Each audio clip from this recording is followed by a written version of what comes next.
ETF index mutual funds నేర్చుకుని stock మార్కెట్లో రాణించాలనుకుంటున్నారా? వెంటనే ఈ నెంబర్కి కాల్ చేయండి. నమస్కారం. కార్తీక పురాణం 28వ రోజు పారాయణలోకి వచ్చాం. ముందు రోజు కేదారేశ్వర వ్రతము చేసుకుంటే ఎంత మంచిది, దానివల్ల ఎలాంటి ప్రయోజనం లభిస్తుంది, అసలు కేదారేశ్వర వ్రతం ఎలా ప్రారంభమైంది అనేది చెప్పుకున్నాం. ఇవేల్టి పారాయణలో కేదారేశ్వర వ్రతం మహత్యంని తెలియజేసేటువంటి ఒక ప్రత్యేకమైన కథను చెప్తున్నారు. వశిష్ఠ మహర్షి చెప్తున్నారు జనకరాజర్షికి, మహారాజా, ఈ కార్తీక వ్రతాన్ని, కేదారేశ్వర వ్రతాన్ని ఆచరించి సంపన్నమైన ఒక కుటుంబ కథను చెప్తాను వినమంటున్నారు. పూర్వకాలంలో వారణాసిలో ఒక నిరుపేద వర్తకుడు ఉండేవాడు. అతడికి 2 కుమార్తెలు, ఒక కుమారుడు చిన్నవాడు. పెద్ద కుమార్తె భాగీరథి, చిన్న కుమార్తె భాగ్యవతి. కుమారుడి పేరు భగీరథుడు. ఆ వైశ్య దంపతులు తమ సంతానంతో పొద్దు గడపటమే దుర్భరంగా బతుకుతూ ఉండేవాళ్ళు. అంటే చాలా కష్టంగా ఉండేది. డబ్బులు లేవు, సంపాదన లేదు, వ్యాపారం లేదనమాట. అయితే ఏం చేసేవాళ్ళు, ఆడపిల్లలిద్దరూ అడవిలోకి వెళ్ళి కట్టెలు చితుకులు ఏరుకొని వచ్చి వాటిని గ్రామంలో అమ్మి ధనం తీసుకొచ్చేవారు. ఆ కుటుంబం ఆ ధనంతో జీవితం సాగిస్తూ ఉండేది. భాగీరథి భాగ్యవతులు ఇద్దరు కట్టెలు ఏరుకోవడానికి అడవికి వెళ్ళి వస్తూ ఉంటే, అంటే కట్టెలు అని పెద్దవ పేరు చెప్పకూడదు, పుల్లలు ఏరుకోవటం అంటారు. కట్టెలు అంటే కొట్టి పేళ్ళేసి తీసుకునేవాళ్ళు. మగవాళ్ళు చేయగలిగే పని, ఆడపిల్లలు వాటిని చేయలేకపోతారు కదా, అంత బలంగా ఉండరు ఆడపిల్లలు. వీళ్ళు ఏం చేసేవాళ్ళు, చెట్ల కింద రాలి పడిన రెమ్మలు కొమ్మలు అవన్నీ ఎండిపోయి ఉంటాయి కదా, ఎండు పుల్లలు ఏరుకొచ్చేవాళ్ళు. చితుకులు అంటారు, చిన్న చిన్నవి, వాటిని ఏరుకొచ్చుకునేవాళ్ళు అనమాట. ఒకరోజు ఈ పుల్లలు ఏరుకోవటానికి అడవికి వెళ్ళి వస్తూ దారిలో ఒక మర్రి చెట్టు నీడలో జరుగుతున్నటువంటి కేదారేశ్వర వ్రతాన్ని చూశారట. వ్రత విధానాన్ని అడిగి తెలుసుకున్నారు. భక్తే ప్రధానమని చెప్పగా విన్నారు. అక్కడే ఓ చెట్టు కింద కూర్చుని తాము కూడా పూజ చేసుకుని ఇంటికి తిరిగి వచ్చారట. ఆ రోజున వాడి దగ్గర ఉన్న పుల్లలకి డబ్బులు ఎక్కువగా వచ్చినాయి. అదంతా కూడా కేదారేశ్వరుని వ్రతమహత్యమేనని, ఆయన యొక్క కటాక్షమేనని గ్రహించారు. ఇదే మనం వరలక్ష్మి వ్రతంలో వింటాము, తర్వాత సత్యనారాయణ వ్రత కథలో వింటాం. భక్తి మాత్రమే ప్రధానము, ఆడంబరానికి ఏమీ ఖర్చు పెట్టక్కర్లేదు, అవంతా చేస్తే చేస్తాం, అవి లేకపోయినా కూడా అవి లేవు కాబట్టి ఇది చేసుకోకూడదు అనే భావాన్ని, అసలు ఆ భావాల్లోకి వెళ్ళకూడదు. పైగా ఏంటంటే ఈ వ్రతాలు అవి ఎవరు చేసుకుంటున్నా మనం ఆ దారింటి వెళ్ళేటప్పుడు వినాలి, ఆగాలి, తెలుసుకోవాలి, కుదిరితే చేసుకోవాలి, ఆడంబరం అక్కర్లేదు, పూజ ఎట్లా చేయాలో తెలుసుకుంటే సరిపోతుంది. తర్వాత ఏం చేశారు, ఈ ఆడపిల్లలిద్దరూ ఇది కేదారేశ్వరుడి కరుణా కటాక్షం అని తెలుసుకొని తల్లిదండ్రులను అడిగారు. అయితే వాళ్ళేమన్నారు, పూజా ద్రవ్యాలకి, ధూప దీపాలకి, నైవేద్యాలకు ఖర్చు చేయడానికి తగినంత సొమ్ము లేదు కదా, ఆ దేవదేవుని కరుణ కలిగినప్పుడు తప్పకుండా చేసుకుందామని అన్నారు. అప్పుడు ఈ పిల్లలు ఏమన్నారు, అంతగత భక్తి మాత్రమే ప్రధానం అన్నారు, ఆ దేవుడు మనకు అనుగ్రహించిన విధంగానే చేసుకుంటామన్నారు అక్క చెల్లెళ్ళు. అక్కడ చెప్పారు వాళ్ళు భక్తి మాత్రమే ప్రధానమని. అక్కడికి వ్రతం చేసుకొచ్చాక, పూజ చేసుకున్నాక మనకి పుల్లలకి రోజు వచ్చే రూపాయి కంటే ఇంకో రూపాయి అదనంగా వచ్చింది. ఇవన్నిటికీ నైవేద్యాలకు డబ్బులు కావాలి, అలా ఆలోచించద్దు, పూజ చేసుకుందామన్నారు. తల్లిదండ్రి ఒప్పుకున్నారు. అంటే ఇప్పుడు ఎవరైనా పూజ చేసుకుంటామన్నప్పుడు ఎంకరేజ్ చేయాలి కానీ డిస్కరేజ్ చేయకూడదు. ఈ కథల్లో మనకు అదొకటి తెలుస్తుంది ప్రత్యేకంగా. ఆ రోజున ఉదయమే గంగానదికి వెళ్ళి తలస్నానం చేసి వచ్చారు. మంచినీళ్ళు కూడా తీసుకోకుండా ఉపవాసం ఉన్నారు. కేదారేశ్వరునికి నమస్కరించుకున్నారు. అడవికి పుల్లలేరుకోవడానికి వెళ్ళారు. వస్తూ దారిలో మర్రి చెట్టు ఆకులు, మర్రి పళ్ళు, మర్రి ఊడలు కోసుకుని తెచ్చుకున్నారు. సాయంత్రం ఇంటి ముందు ముగ్గులు తీర్చిదిద్దారు.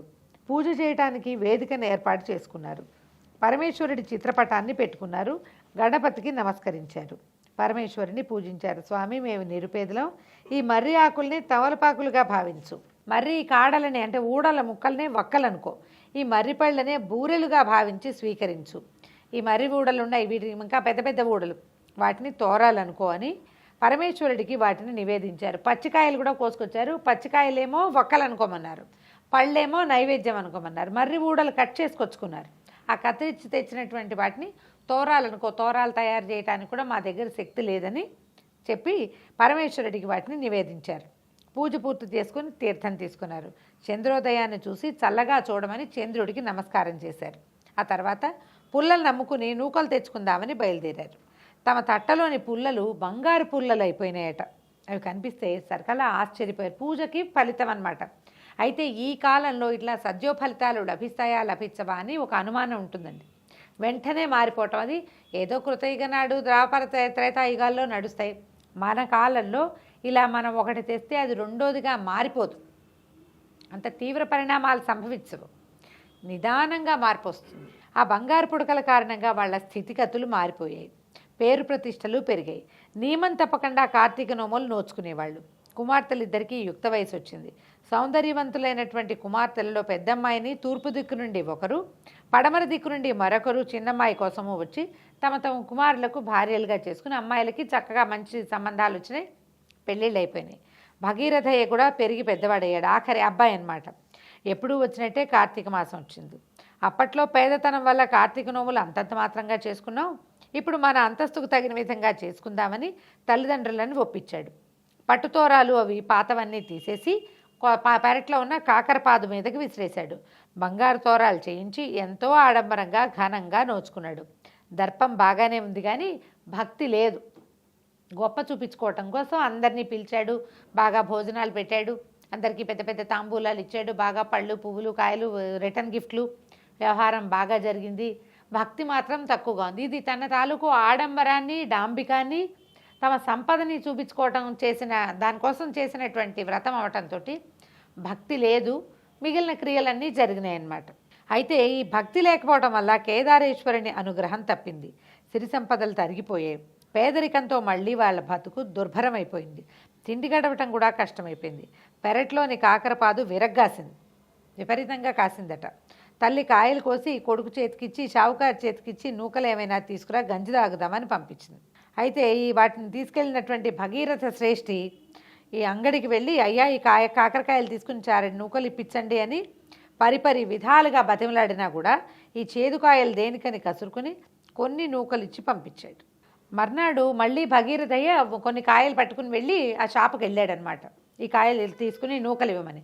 అయితే శ్రేష్ఠ అడిగాడు, ముందు రోజు నవరత్నాలను చూశాడు కదా, అందుకని అతను అడిగాడు, అబ్బాయి ఈ చెట్టు ఎక్కడిది, ఈ కాయలు ఎక్కడివి, ఎక్కడి నుంచి తెచ్చావు, చాలా బాగున్నాయని అడిగేసరికల్లా ఇతను ఏమన్నాడు, భగీరథుడు నువ్వు మా పెరట్లో ఉన్న ఒక చెట్టు కాసినాయి అని చెప్తే ఆ కాయల్ని రోజు నాకే పట్టుకురా అని చెప్పాడనమాట. కుర్రాడు ఆనందించాడు. భగీరథుడు ఆనందించి ఇంటికి వెళ్ళిపోయాడు. ప్రతిరోజు ఆ కాయలన్నీ పట్టుకెళ్ళి శ్రేష్ఠికి ఇచ్చేసేవాడు. ఆ కొట్లో ఇచ్చేసరికల్లా ఆయనేమో ఆ కాకరకాయలన్నీ తీసుకున్నాడు. ప్రతి కాకరకాయలను నవరత్నాలు రాలి పడుతున్నాయి, అవన్నీ వాళ్ళు ఉంచుకున్నారు. వీళ్ళకి ప్రతిరోజు 2 సోలలు నూకలు ఇచ్చేవాడు. నూకలు తెచ్చి గంజి కాచుకునేవాళ్ళు. కొంతకాలానికి పాదుకున్న కాయలన్నీ అయిపోయాయి. మళ్ళీ కథ మామూలే. ఆకలి బాధ వాళ్ళని కష్టపెడుతోంది. వాళ్ళకి ఏం చేయాలో పాల్పోవటం లేదు. అంటే వీళ్ళ దొడ్లో కాకర చెట్టుకి నవరత్నాలు కాసినా కూడా వాళ్ళకి ఉపయోగపడలా. ఆ నవరత్నాలు ఎవడో అదృష్టవంతుడు వాడింటికి చేరిపోయింది. మన ఇళ్లలో కూడా ఇలా అవుతుందండి. అన్నీ మన దగ్గరే ఉంటే పక్క వాళ్ళకి ఇచ్చాక అది అద్భుతంగా పరిణమిస్తుంది, మన దగ్గర ఉండగా అది పనిచేయదు. ఎందుకంటే మనకి దైవానుగ్రహం తప్పడం వల్ల. అదే చెప్తున్నారనమాట. ఈ అమ్మాయి ఏం చేసింది, కుమారుడిని పెద్దమ్మాయి ఇంటికి పంపించిందట. మన పరిస్థితులు ఇట్లా ఉన్నాయి చెప్పు అని చెప్పేసరికల్లా సరే ఏమైంది, సాయం తీసుకురమ్మని పంపిస్తే భగీరథుడు కాలినడకతో బయలుదేరాడు. పెద్దక్కింటికి చేరుకున్నాడు. బికారిలాగా ఉన్న అతన్ని చూసి ఆ ఇంటి నౌకర్లు లోపలికి రానివ్వలేదట. అయితే ఇక పైన మేడ మీద తలారబెట్టుకుంటున్న భాగీరథి అమ్మాయి, అంటే మొదట పూజ చేసుకున్న అమ్మాయిల్లో ఒక అమ్మాయి అన్నమాట, తమ్ముడిని లోపల తీసుకెళ్ళింది. వీళ్ళ దీనగాథ అంతా తెలుసుకుంది. ఏం చేసింది, ఒక గుమ్మడికాయని లోపల తొలిపించి దాని నిండా వరహాలు పోసి ముచిక గట్టిగా బిగించేసి తమ్ముడు చేతికిచ్చి దీన్ని ఇంటికి తీసుకెళ్ళి దీన్ని అమ్మకే ఇవ్వరా నాయనా అని పంపించింది. ఏదో సాయం చేస్తుందంటే ఈ గుమ్మడికాయ ఇచ్చింది ఏమిటి అక్క అని బాధపడుతూ ఉన్నాడట అబ్బాయి. వెళ్తున్నాడు, గుమ్మడికాయ ఇట్లా మోసుకెళ్తున్నాడు అనమాట. దారిలో ఒక గద్ద పైనుంచి ఎగురుతూ ఈ గుమ్మడికాయ ఎర్రగా ఉండేసరికల్లా అదేదో తినే వస్తువు అనుకుని అది తన్నుకుపోయింది. ఒక పూట కూరైనా గడుపుకోవచ్చు అని అనుకుంటే గద్ద కాస్త తన్నుకుపోయిందని బాధపడి ముందుకు వెళ్ళలేక అక్కడి నుంచి చిన్నక్కయ్య గారింటికి వెళ్ళేట. కాలినడకన వస్తున్నటువంటి తమ్ముడిని చూసి వడివడిగా మేడ దిగొచ్చి తమ్ముడిని ఇంట్లోకి తీసుకెళ్ళింది. యోగక్షేమాలు అడిగి తెలుసుకుంది. భగీరథుడు పెద్దక్కింటికి వెళ్ళాము, ఆ గుమ్మడికాయ ఇచ్చాము, దాన్నే ఇచ్చింది, దానితో సరిపెట్టుకుందాం అనుకుంటే గద్ద తన్నుకుపోయింది మొదలైన వ్యవహారాలన్నీ చెప్పాడు. ఈవిడేం చేసిందట, బాగా ఆలోచించి ఓ కాలు జోడులో మాణిక్యాలు పోసి కుట్టించి తమ్ముడికిచ్చి ఇంటికి వెళ్ళే వరకు ఎక్కడా విప్పద్దు, వేసుకునే ఇంటికి వెళ్ళరా నాయన, ఎక్కడా విడిచిపెట్టద్దు, కాళ్ళ నుంచి విడవద్దని చెప్పింది. చెప్పేసరికల్లా ఈ అక్క కూడా పెద్దక్కలాగా ఉత్త చేతులతో పంపుతోందని బాధపడ్డట. అక్కగారిచ్చిన సద్దిమూటని దారి మధ్యలో చెరువు దగ్గర ఆగి చదిమూట ఇచ్చింది, అన్నం కట్టించిందనమాట. చెప్పులు ఇప్పద్దంటంతో కాలు కడుక్కోవడానికి చెప్పులతోటే దిగాడట. చెప్పులు ఇప్పద్దంది. మామూలుగా ఏం చేయొచ్చు, చెరువుల దగ్గర ఆగినప్పుడు చెప్పులు ఇప్పి పక్కన పెట్టుకుని చెరువులోకి దిగి కాళ్ళు కడుక్కుని అన్నం తినేవాడు. ఈ అబ్బాయి ఏం చేశాడు, వాళ్ళ అక్కయ్య వద్దంది కదా చెప్పులు ఇప్పబోకు అని చెప్పింది. వద్దంది కదా అని ఆ చెప్పులతోటే బురదలోకి దిగాడు చెరువులోకి. ఈ బురదలో చెప్పులు కాస్త ఇరుక్కుపోయినాయట. దాంతో ఏం చేశాడు, ఇంక ఎంత వెతికినా ఆ బురదలో కూరుకుపోయినాయి. ఈ అబ్బాయి అటు ఇటు కంగారు పడి వెతికాడు. మెల్లిగా అది బురదలోకి లోపలికి వెళ్ళిపోయినాయి, దొరకలేదు. జరిగిన దానికి కుమిలిపోయాడు. ఎంత పడ్డాడో ఏం చేయాలో తెలియలేదుట. అక్కడి నుంచి ఏం చేశాడు, మళ్ళీ ఇంటికి వెళ్ళాల, పెద్దక్కయ్య గారింటికి వెళ్ళాడు. ఏరా మా తమ్ముడు, నేను ఇచ్చిన గుమ్మడికాయ అమ్మకి ఇచ్చావా అంటే, ఓ ఇచ్చాను అమ్మ, చాలా బాగా వండింది, కూర ఎంత బాగా కుదిరిందో, పులుసు మరీ బాగుందన్నట్టు అనేసరికల్లా ఆవిడ తెల్లపోయి వాళ్ళ అక్కయ్య, ఒరే ఏమిట్రా బుకాయించకు, నిజం చెప్పు, నువ్వు ఆ కాయ అమ్మకి ఇచ్చావా అంటే వాడు ఏడ్చి మొత్తుకుని ఏం చెప్పాడు, గద్దెత్తుకుపోయింది అని చెప్పాడు. చెప్పేసరికల్లా అయ్యో వీళ్ళకి ఈ దుస్థితి వచ్చిందే, ఇలా వచ్చింది, వజ్రాలు వైఢూర్యాలు పోసి గుమ్మడికాయలు పోసి ఇచ్చినా కూడా వీళ్ళ పరిస్థితి ఇలాగే ఉంది. పైగా వాడు ఇక్కడిక్కడే తిరుగుతున్నాడు. ఆ గుమ్మడికాయ ఇల్లు చేరితే అమ్మకి తెలిసేది వ్యవహారం. సరే ఏమిటి, ఎంత బాధపడుతూ ఉండిపోయారు అక్క చెల్లి ఇద్దరు. కార్తీక మాసం వచ్చింది. ఆవిడ ఏం చేసింది, కార్తీక నోము సన్నాహం చేసుకుంటూ తమ్ముడిని అడిగిందట, కార్తీక నోములు ప్రతి ఏటా చేస్తున్నారా అంటే, ఆ స్వామివారి తోము చాలా గొప్పగా బంగారు తోరాలతో, వెండి తమలపాకులతో, ముత్యాల సున్నంతో చాలా వైభవంగా చేశామక్క అని చెప్పాడు. ఇది ఒక సంవత్సరంలో జరిగింది. ఈ కార్తీకంలో వీళ్ళు వ్రతం చేసుకున్నారు. మరుసటి కార్తీకానికి బికార్లు అయిపోయారు. అయితే ఇంత బాగా వ్రతం చేస్తే ఏం జరిగిందిరా తర్వాత అని అడిగితే తమ్ముడు ఏం చెప్పాడంటే, ఇలా ఇలా జరిగింది, మొత్తం ఆస్తంతా పోయింది, వ్యాపారంలో వేసిన ఓడలన్నీ పోయినాయి, ఇంటి ఇల్లు వాకిలి పోయినాయి, అప్పు వచ్చింది, ఇల్లు జప్తుకొచ్చింది, మేము గుడిసెలో ఉంటున్నాము, మా పరిస్థితి ఇలా అయింది, కిందటి సంవత్సరం కేదార్ను ఘనంగా చేసిన తర్వాతే మాకు ఈ పరిస్థితి వచ్చింది అనగానే అప్పుడు అమ్మాయికి ఏమనిపించిందంటే, కేదారేశ్వరుడి దయ తప్పటం వల్లే ఇది జరిగిందని భావించి తమ్ముడు చేత కార్తీక పూజలు చేయించి తమ్ముడికి కొంత డబ్బు ఇప్పించిందట.